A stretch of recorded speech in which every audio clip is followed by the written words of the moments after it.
What's up everybody, Austin here with the Evolving Tank. This week we're going to talk about a few new plants I recently added to my 400 gallon community aquarium, and one I added on top of the aquarium that I've never seen grown out of an aquarium before. Adding live plants to an aquarium does have many benefits. On top of looking great and adding just as much color as the fish sometimes, they also remove carbon dioxide from the water throughout the day and add oxygen to the water. They offer cover for the fish and invertebrates to hang out or hide in. And they also consume nitrates in the water, which improves the water quality. And another side effect of them consuming extra nutrients in the water is that they can help limit algae growth, which usually thrives on those extra nutrients. The first new plant I added in this aquarium that I have yet to talk about is the Aagon Crispus. It looks great with its wavy leaves and can grow pretty large. I've heard they can grow up to 2 feet.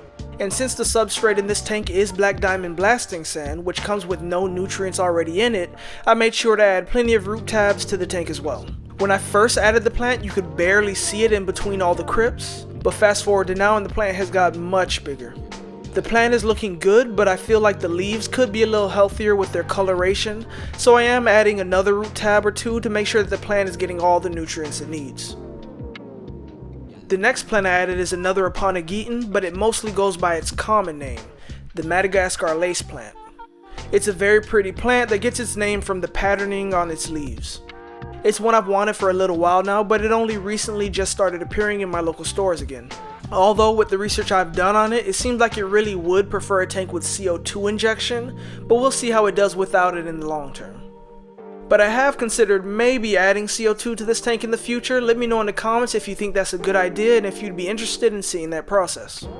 Pretty soon after I got the Madagascar lace plant, it actually started to send a shoot up to the surface that flowered. That was pretty unexpected and it was cool to see. Eventually I started to wonder if maintaining this flower could be drawing too much nutrients from the rest of the plant, so I did cut it. But hopefully the plant is able to properly establish itself, and in the future I'll let the flower stick around for as long as it wants. Next up is a plant I personally haven't seen growing out of an aquarium before. These plants here are called coleus, and I actually grabbed them from my mother's house. She mentioned that they could grow sitting in water, so I decided to give them a try. Both of the plants I'm showing here are coleus, but they're two different varieties of the plant. Since these aren't fully aquatic, they'll be growing out of the top of the aquarium, and the easiest way to do that is just to put the cuttings in the holes in the lid. Of course I'm hoping they do well, but I do also have to keep in mind that they can block out light from the plants that are under them.